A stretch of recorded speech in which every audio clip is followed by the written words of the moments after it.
علیکم ورحمۃ اللہ وبرکاتہ۔ حضرات سامعین کرام، درسگاہ رسالت صلی اللہ علیہ وسلم سے جو حضرات فیض پا کر باہر نکلے تھے انہیں ہم صحابہ کرام کے نام سے یاد کرتے ہیں۔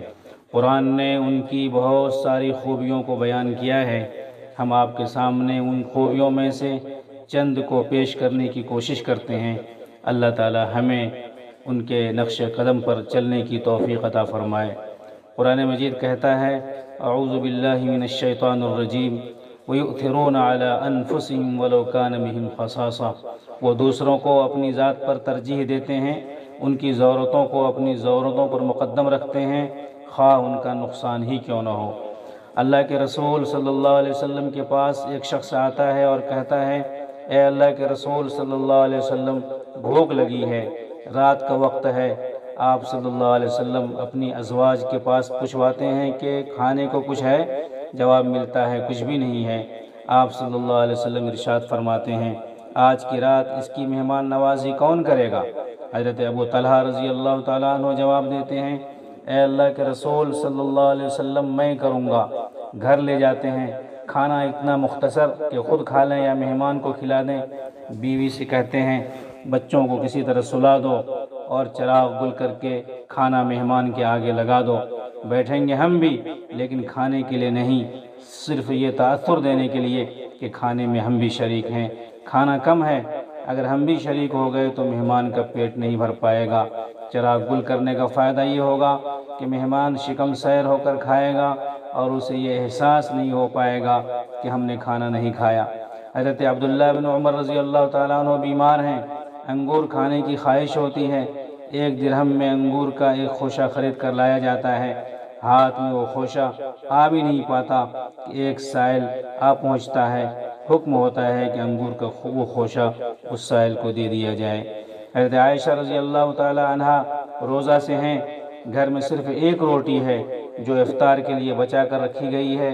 دروازہ پر سائل صدا لگاتا ہے، خادمہ کو حکم ہوتا ہے کہ روٹی اس کو دے دی جائے۔ خادمہ نے عرض کیا کہ آپ روزہ سے ہیں، سحری بھی بہت مختصر تھی، بغیر افطار کے آپ رات کیسے گزاریں گے؟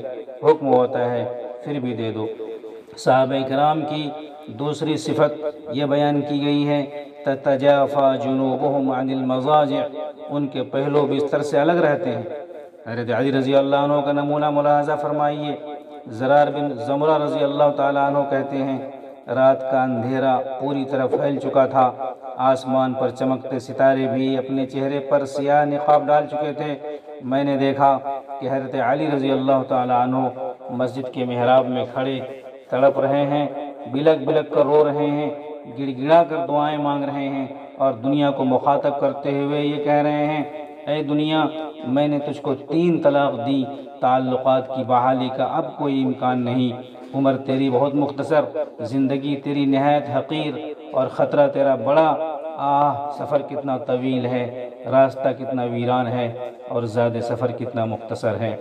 حضرات، صحابہ کرام کی تیسری صفت یہ بیان کی گئی ہے رحماء بینہم، انصار و مہاجرین کے درمیان ہوئی مواخات کا جیتا جاگتا نمونہ رحماء بینہم کے اندر اللہ تعالیٰ نے بیان فرمایا ہے۔ انصار نے اپنے ہر چیز میں مہاجرین کو شریک ہونے کی دعوت دی، مکان میں ان کو شریک کیا، جائیداد میں ان کو حصہ دار بنایا، کاروبار میں ان کو شامل کیا، یہاں تک کہ جن کے پاس 1 سے زائد بیویاں تھیں انہوں نے مہاجرین کے سامنے یہ پیشکش رکھی کہ اگر وہ ان میں سے کسی کے ساتھ نکاح کرنا چاہیں تو ان کی خاطر وہ اپنی اس بیوی کو طلاق دے سکتے ہیں تاکہ وہ اس سے نکاح کر سکیں، اور یہ سب انہوں نے صرف اللہ اور اس کے رسول صلی اللہ علیہ وسلم کی خاطر کیا۔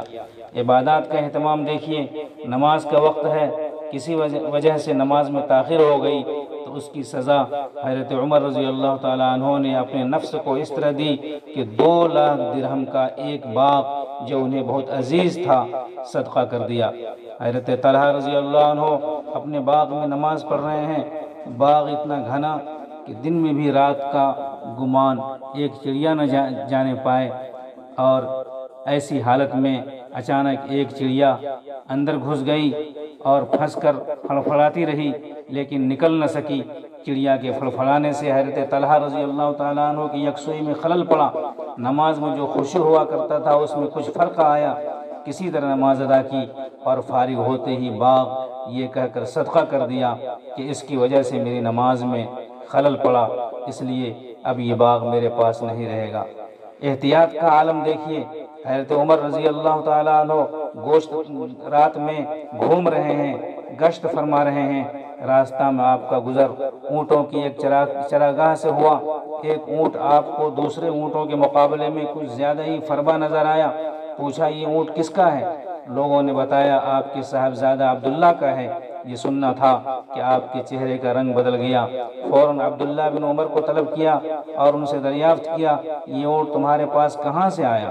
انہوں نے جواب دیا یہ اونٹ میں نے خریدا تھا اور اپنے پیسے سے خریدا تھا، اس وقت یہ کمزور اور لاغر تھا، میں نے اس کو چراگاہ میں دوسرے اونٹوں کے ساتھ چرنے کے لیے بھیج دیا، دھیرے دھیرے یہ فربا ہوتا گیا، میرا ارادہ اس کو بیچ کر کچھ نفع حاصل کرنا تھا۔ حضرت عمر رضی اللہ تعالیٰ عنہ کو یہ سن کر جلال آ گیا، آپ نے فرمایا اس عوامی چراگاہ میں جب تمہارا اونٹ چرنے کے لیے آئے گا تو لوگ یہ سوچ کر کہ یہ خلیفۃ المسلمین کا صاحبزادہ ہے اور یہ اس کا اونٹ ہے، اس کا خاص خیال رکھیں گے، پہلے تمہارے اونٹ کو چرنے دیں گے، پہلے تمہارے اونٹ کو پانی پلائیں گے، اس طرح تمہارا اونٹ ان کے اونٹوں سے جلدی فربا ہوگا اور اس کی قیمت ان کے اونٹوں سے زیادہ لگے گی۔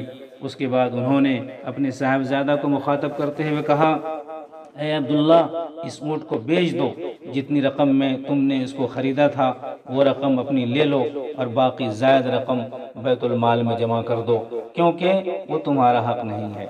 حضرت ابوبکر صدیق رضی اللہ عنہ کے سامنے جب کوئی معاملہ پیش کیا جاتا اور واضح طور پر کوئی نمونہ اس سلسلہ میں حیات طیبہ کا آپ کے سامنے نہ ہوتا تو آپ صحابہ کرام رضی اللہ عنہم کے پاس تشریف لے جاتے، ایک ایک سے ملتے اور اس معاملہ کے سلسلہ میں نبوی طریقہ دریافت کرتے، اور جب آپ کے سامنے اس سلسلہ میں حضور اقدس صلی اللہ علیہ وسلم کا طریقہ بیان کیا جاتا تو فرماتے اللہ کا شکر ہے کہ ہم میں ایسے لوگ موجود ہیں جو ہمارے نبی محمد صلی اللہ علیہ وسلم کی سنتوں کے محافظ ہیں۔ صبر کا واقعہ سنیے، حضرت عمر رضی اللہ تعالیٰ عنہ حضرت عروہ بن زبیر رضی اللہ عنہ مدینہ منورہ سے جب دمشق پہنچے تو پاؤں کی ایک ایسی بیماری میں مبتلا ہو گئے جس کا علاج ہی یہ تھا کہ پاؤں کا وہ حصہ کاٹ دیا جائے، ورنہ خطرہ یہ تھا کہ مرض کہیں جسم کے اوپری حصہ تک سرایت نہ کر جائے۔ چنانچہ ولید بن عبد الملک کے حکم پر پاؤں کاٹنے والے کو بلوایا گیا۔ لوگوں نے حضرت عروہ سے دریافت کی کہ ہم آپ کو تھوڑی سی شراب پلا دیتے ہیں تاکہ آپ کو تکلیف کا احساس نہ ہو۔ حضرت عروہ بن زبیر نے جواب دیا یہ کیسے ہو سکتا ہے، جس اللہ سے میں صحت و عافیت کی امید لگاؤں اسی اللہ کی حرام کی ہوئی چیز اس موقع پر استعمال کروں، یہ ہرگز نہیں ہو سکتا ہے۔ دیکھیے دو لڑکے ہیں، جوانی کے دہلیز پر قدم رکھ چکے ہیں، اس عمر کی امنگوں اور تمناؤں کا کیا کہنا، خواہشات و آرزوؤں کا کیا پوچھنا، لیکن ان کی صرف ایک ہی آرزو اور ایک ہی تمنا ہے کہ ابو جہل کو محبوب خدا سے دشمنی کا مزہ چکھانا ہے۔ دشمن اسلام کی تلاش ہے لیکن پہچانتے نہیں، کان ضرور گنہگار ہیں اس کا نام سننے کے، لیکن آنکھیں محفوظ ہیں اس کے دیدار کی گنہگار بننے سے۔ پوچھتے پوچھتے دونوں حضرت عبدالرحمن بن عوف رضی اللہ عنہ کے پاس پہنچتے ہیں۔ اب آگے سنیے حضرت عبدالرحمن بن عوف رضی اللہ عنہ کی زبان سے وہ کیا کہتے ہیں۔ میں صف میں تھا، دفعتاً مجھ کو دائیں بائیں دو نوجوان نظر آئے، یہ دونوں عفرا کے بیٹے معوذ اور معاذ تھے۔ ایک نے مجھ سے کان میں پوچھا کہ ابو جہل کہاں ہے؟ میں نے کہا برادر زادہ ابو جہل کو پوچھ کر کیا کرو گے؟ بولا کہ میں نے خدا سے عہد کیا ہے کہ ابو جہل کو جہاں دیکھ لوں گا یا اسے قتل کروں گا یا خود لڑ کر مارا جاؤں گا۔ میں بھی جواب نہیں دینے پایا تھا کہ دوسرے نوجوان نے بھی مجھے کان میں یہی بات کہی۔ میں نے دونوں کے اشارے سے بتایا کہ ابو جہل وہ ہے۔ بتانا تھا کہ دونوں باز کی طرح جھپٹے اور دیکھتے ہی دیکھتے ابو جہل کو زمین پر گرا دیا۔ ابو جہل کے بیٹے اکرمہ نے پیچھے سے آ کر معاذ کے بائیں شانہ پر تلوار ماری جس سے بازو کٹ گیا، لیکن تسمہ باقی رہا۔ معاذ نے اکرمہ کا تعاقب کیا لیکن وہ بچ کر نکلنے میں کامیاب ہو گیا۔ معاذ اسی حالت میں لڑ رہے تھے لیکن ہاتھ لٹکنے کی وجہ سے زحمت ہوتی تھی، ان کو یہ زحمت بھی گوارا نہ تھی، انہیں وہ ہاتھ بھی قبول نہ تھا جو خدا کے راستے میں ان کے لیے رکاوٹیں کھڑی کر رہا ہے۔ انہوں نے اس ہاتھ سے اس طرح پیچھا چھڑایا کہ اس کو پاؤں کے نیچے دبا کر اس زور سے کھینچا کہ تسمہ الگ ہو گیا، اب وہ آزاد ہو گئے۔ خدمت خلق کا جذبہ دیکھیے، مدینہ میں ایک بزرگ اور نابینا خاتون اکیلی رہتی تھی۔ حضرت عمر رضی اللہ تعالیٰ عنہ کو ایک مرتبہ یہ خیال آیا کہ ان کے گھر کے کاموں کو انجام دینے میں ان کی مدد کی جائے، لیکن صبح صبح جب وہ ان کے گھر پہنچے تو دیکھا کہ گھر کی صفائی ستھرائی ہو چکی ہے، پانی کے مشکیجے بھرے پڑے ہیں، ضرورت کی تمام اشیاء اپنے ٹھکانے پر موجود ہیں۔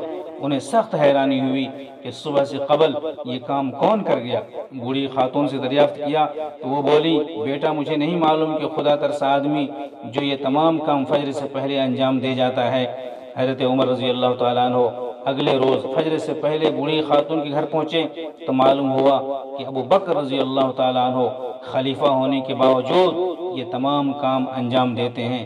تب حضرت عمر نے کہا، ابو بکر خدا کی قسم میں آپ سے ہرگز آگے نہیں بڑھ سکتا۔